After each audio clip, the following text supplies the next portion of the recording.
Friends, हम आप लोगों के लिए लाए हैं एसएससी इंडिया जैसे कंपटीशन एग्ज़ाम में जो मीनिंग्स वोकेबलरी पूछी जाती हैं 9 से लेकर इंटर तक की जितनी भी उपयोगी हैं उन्हें हम ट्रिक और रियल एग्जाम्पल से देखेंगे। ठीक है, तो देखते हैं। जैसे है एम्पैथी। एम्पैथी मतलब सहानुभूति और दूसरों का दर्द समझना, यानी हमें समाज में गरीब लोगों के प्रति एम्पैथी रखनी चाहिए। ठीक है, तो उन्हें हम समाज के गरीब लोगों के प्रति सहानुभूति एम्पैथी रखनी चाहिए। ऐसे सेकंड है स्टीरियोटाइप।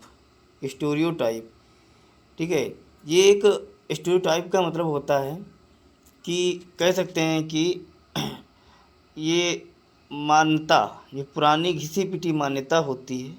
जो मान्यता होती है घिसी पिटी मान्यता, ठीक है, घिसी पिटी मान्यता होती है कि ये कि लड़कियां मैथ में कमज़ोर होती हैं, लड़कियां ये नहीं कर सकती हैं। ठीक है, तो इस टाइप की जो है उसे हम स्टीरियोटाइप कहते हैं, यानी पुरानी घिसी पिटी मान्यताओं को मानना। ठीक है, ऐसे ही आगे देखते हैं। तीसरे नंबर पे है हमारा कि डिस्पैरिटी।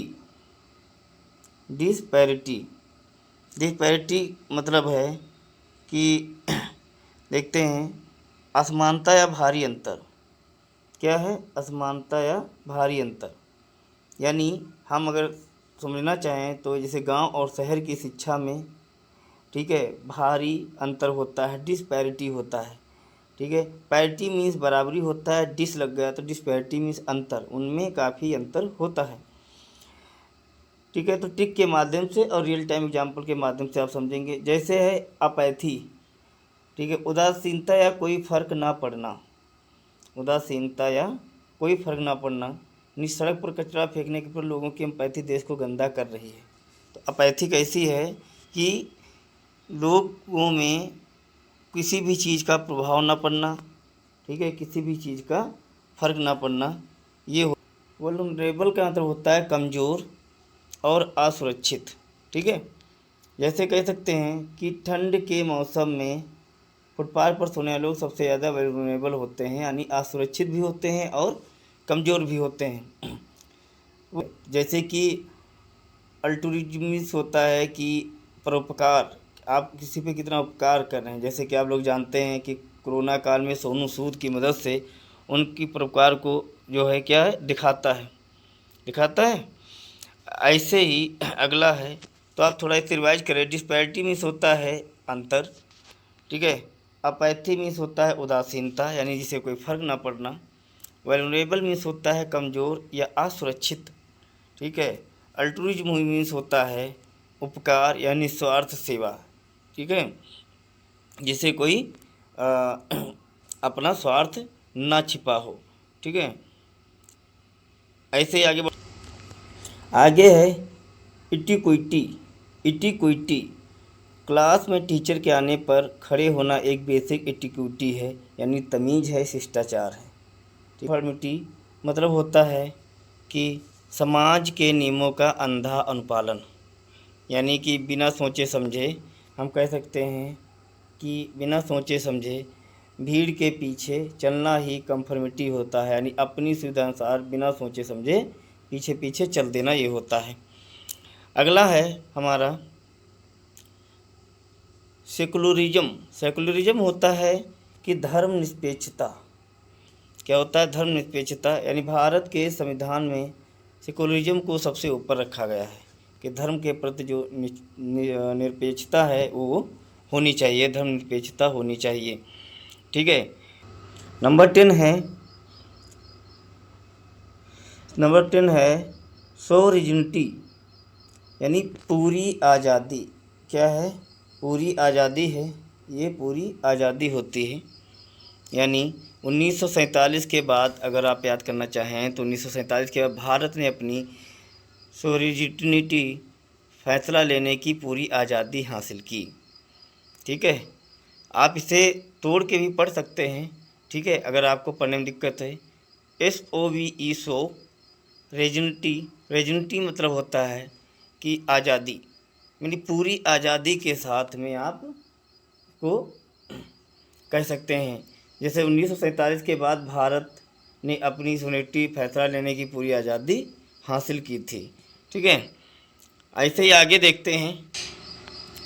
टॉलरेंस, टॉलरेंस सहनशीलता या बर्दाश्त करना, यानी कि टॉलरेंस मीन्स एक अच्छे समाज में अलग अलग विचारों के लिए टॉलरेंस होनी चाहिए, यानी अलग अलग विचारों के लिए जो है टॉलरेंस होनी चाहिए। सिविक सेंस, नागरिक समझ और नैतिक जिम्मेदारी। दीवारों पर थूकना ये दिखाता है कि आप में सिविक सेंस नहीं है। सिविक सेंस का मतलब होता है कि नागरिक समझ और सामाजिक नैतिक जिम्मेदारी, यानी सिविक सेंस क्या है, तो आप कह सकते हैं नागरिक समझ और सामाजिक नैतिक जिम्मेदारी। ठीक है, आगे है माइग्रेशन। माइग्रेशन होता है एक जगह से दूसरी जगह को चले जाना। क्या होता है? एक जगह से दूसरी जगह को चले जाना, यानी रोज़गार की तलाश में गाँवों से शहरों की तरफ लोग चले जाते हैं। कोई पढ़ाई के लिए चला जाता है, कोई रोज़गार के लिए चला जाता है, अलग अलग तरीके से लोग चले जाते हैं। ठीक है, जुडिशरी होता है न्यायपालिका या कोर्ट सिस्टम, यानी न्यायपालिका या कोर्ट सिस्टम। अगर समाज में कोई आपके साथ गलत करे तो जुडिशरी आपको न्याय दिलाती है, ये होती है जुडिशरी, यानी कि न्यायपालिका या कोर्ट कह सकते हैं इसे। फिर है अर्थव्यवस्था, यानी इकोनॉमी क्या होती है, वो हमारी अर्थव्यवस्था होती है पैसे का लेन देन, यानी हमारी इकोनॉमी क्या है, अर्थव्यवस्था क्या है, पैसे का लेन देन क्या है। ठीक है, ये इसके माध्यम से आप अगर लोग ज़्यादा सामान खरीदेंगे तो देश की इकोनॉमी मजबूत होगी, पर देश की इकोनॉमी तभी मजबूत होगी जब देश का ही सामान खरीदा जाएगा। ठीक है, अगला है डेमोक्रेसी, यानी लोकतंत्र क्या है? लोकतंत्र है जनता का राज। लोकतंत्र क्या है? जनता का राज है। डेमोक्रेसी, लोकतंत्र जो जनता का राज होता है, जो हमारे वहाँ चलता है।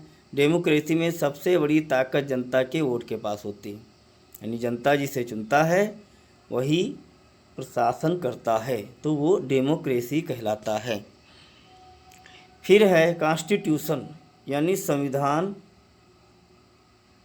नियमों की किताब, यानी कॉन्स्टिट्यूशन क्या? संविधान है, यानी हमारा कॉन्स्टिट्यूशन हमें बोलने की आज़ादी देता है, शिक्षा पाने का अधिकार देता है, यानी हमारा संविधान ये सब चीज़ें बताता है। फिर है सस्टेबल। सस्टेबल मीन्स होता है लंबे समय तक टिकने वाला, लंबे समय तक टिकने वाला सस्टेबल होता है, यानी सस्टेन है, वो कितना टिकाऊ है, कितना सस्टेबल है, कितने लंबे समय तक रह सकता है। तो इसीलिए हम कहते हैं हमें पानी का इस्तेमाल सस्टेबल तरीके से करना चाहिए ताकि भविष्य में इसके लिए बचा सके, पानी को बचा सके। सस्टेबल यानी पानी को बचाना, इस्तेमाल सस्टेबल तरीके से करना चाहिए ताकि भविष्य के लिए पानी बच जाए। अगला है करप्शन। करप्शन को आप लोग बेहतर तरीके से जानते हैं। करप्शन होता है भ्रष्टाचार या बेईमानी। करप्शन के कारण ही सरकारी योजनाओं का पैसा गरीबों तक नहीं पहुंच पाता है। करप्शन के कारण ही सरकारी योजनाओं का पैसा गरीबों तक नहीं पहुंच पाता है, वो करप्शन होता है। आजकल तो देश में बहुत करप्शन है, ठीक है, तो वो होता है करप्शन। अगला है इंफ्रास्ट्रक्चर। इंफ्रास्ट्रक्चर क्या है? इंफ्रास्ट्रक्चर क्या है कि बुनियादी ढांचा, तो किसी भी चीज़ का इंफ्रास्ट्रक्चर हो सकता है कि जैसे कि नए एक्सप्रेसवे बने, मेट्रो बना, डैम बना, पुल बना। डैम भी बनता है ना, डैम, डैम जानते हैं आप? डैम, डैम बनता है, ठीक है। या कोई भी बिल्डिंग बनी, कोई भी बिल्डिंग बन गई, डैम बन गया, कुछ भी हो तो वो क्या, किसके अंतर्गत आता है? वो बुनियादी ढांचा होता है, और वो सड़क बन रहा हो या डैम बन रहा हो, ठीक है, वो इंफ्रास्ट्रक्चर होता है। लिटरेसी। लिटरेसी क्या है कि मतलब साक्षरता, पढ़ाई लिखाई का स्तर लिटरेसी होता है। लिटरेसी मतलब कितना पढ़े लिखे लोग वहाँ के हैं। तो याद रखने की ट्रिक क्या है कि देश में गरीबी हटाने के लिए लिटरेसी रेट यानी साक्षरता दर बढ़ाना बहुत ज़रूरी है। अगर देश में गरीबी हटाना है तो पढ़ाई लिखाई बहुत ही ज़रूरी होती है।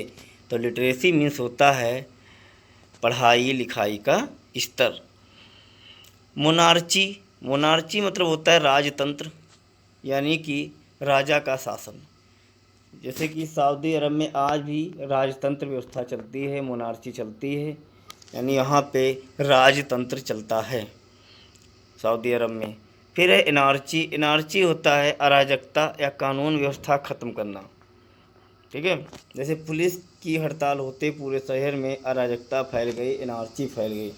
एनार्ची यानी कानून व्यवस्था को नीचे दबाना या उसको पूरी तरह से ख़त्म कर देना, एनार्ची होता है।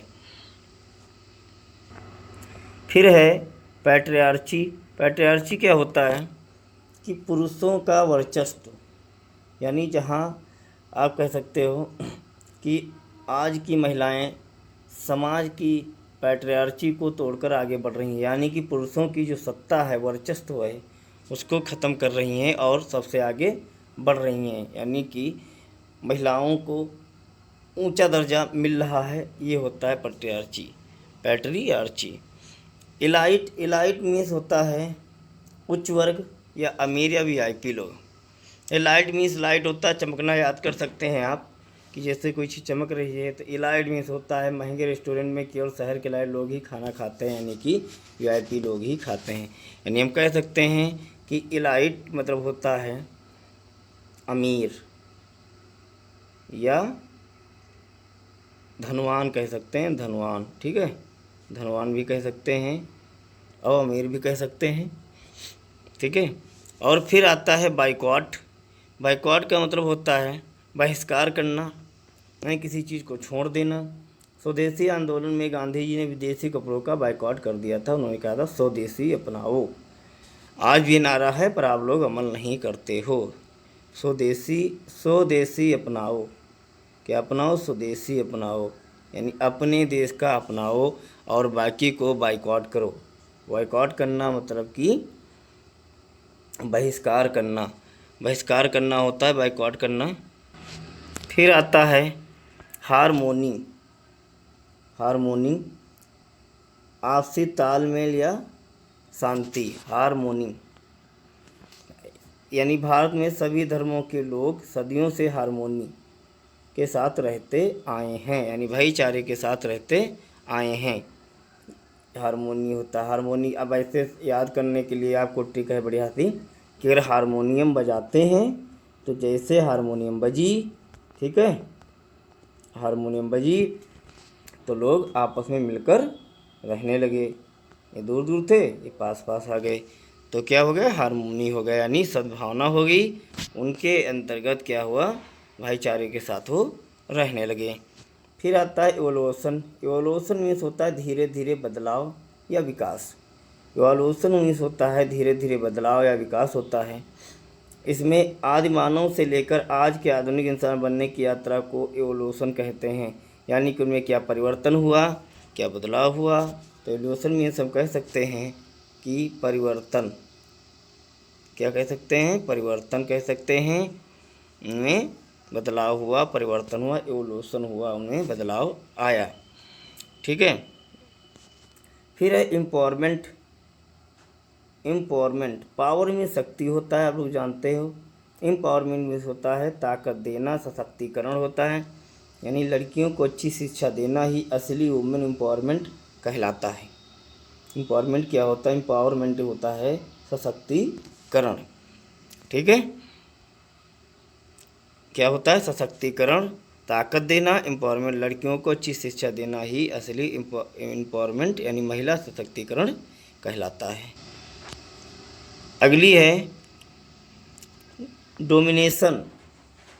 डोमिनेशन मीन्स होता है धौंस जमाना, यानी हमें अपने दोस्तों के ऊपर धौंस नहीं जमाना चाहिए, डोमिनेट नहीं करना चाहिए, डोमिनेशन नहीं करना चाहिए, किसी पे अधिकार नहीं जमाना चाहिए। तो डोमिनेशन का मतलब ये भी होता है कि अधिकार जमाना या धौंस जमाना। क्या होता है? एक्सप्लॉयटेशन। एक्सप्लॉयटेशन मीन्स होता है शोषण, एक्सप्लॉयटेशन करना यानी किसी का शोषण करना, यानी कम पैसे देकर बच्चों के साथ काम कराना, बाल शोषण यानी चाइल्ड एक्सप्लॉयटेशन है। क्या है?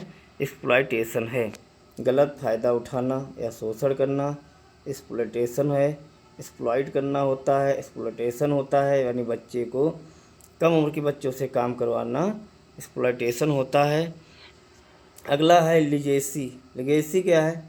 लेगेसी पढ़ते हैं इसको, कोई लिगेसी पढ़ता है, पर जो है हम कहेंगे लेगेसी। क्या कहेंगे? लेगेसी। लेगेसी क्या होता है? लेगेसी होता है ईमानदारी और कड़ी मेहनत ही मेरे माता पिता की असली लेगेसी है, यानी विरासत है। लेगेसी मीन्स होता है जो हमें पूर्वजों से मिलता है या हमें माता पिता से मिलता है, या जो हमारी विरासत होती है वो लेगेसी होती है। ठीक है। अगला आता है प्रिविलेज। प्रिविलेज का मतलब होता है हमको क्या प्रिविलेज मिला, हमको क्या सुविधा मिली। एक विशेष अधिकार मिलना ही प्रिविलेज होता है। जैसे कि हम कह सकते हैं कि हमारे पास रहने को पक्का घर और खाना है, तो ये हमारा प्रिविलेज है। प्रिविलेज क्या है? कि हमको ये चीज़ मिली है, ये हमारा प्रिविलेज होता है। तो हम कह सकते हैं कि एक विशेष अधिकार मिलना प्रिविलेज कहलाता है। 34 देखते हैं। 34 क्या है? 34 है कि इंटीग्रेशन, यानी आपस में जुड़ना, एकीकरण होना। ये सरदार पटेल ने 562 रियासतों को भारत में इंटीग्रेशन किया, यानी एक में मिलाया। आपस में मिलाना, आपस में जुड़ना इंटीग्रेशन कहलाता है। और वेलफेयर होता है कल्याण या भलाई, यानी सरकार को गरीबों के कल्याण के लिए, वेलफेयर के लिए अनाज देना चाहिए। तो हम कह सकते हैं कि इंटीग्रेशन होता है एक में मिलाना, और वेलफेयर मीन्स होता है कल्याण, यानी वेलफेयर यानी कल्याण के लिए जो मुफ्त अनाज मिलता है वो सरकार जो गरीबों को देती है वो वेलफेयर कहलाता है। तो हमने कोशिश की है आपको बेहतर से बेहतर तरीके से समझ आए। हम आज 35 वोकैबुलरी लेके आए थे आप लोगों के लिए। ऐसे ही इंग्लिश में वोकैबुलरी और भी अन्य जो 9th से इंटर तक के हैं, और नीट जेईई की भी तैयारी करवाएंगे आपके सहयोग के साथ। आपको जो चाहिए आप कमेंट बॉक्स में लिख सकते हैं। किस चीज़ के बारे में आपको पढ़ना है, किस चीज़ के बारे में आसानी से समझना है, हम उसके बारे में लाएंगे। तो हम आशा करते हैं आप लोगों को कुछ वैल्यूएबल जानकारी मिली होगी। तो इसी के साथ हम विदा लेते हैं। धन्यवाद।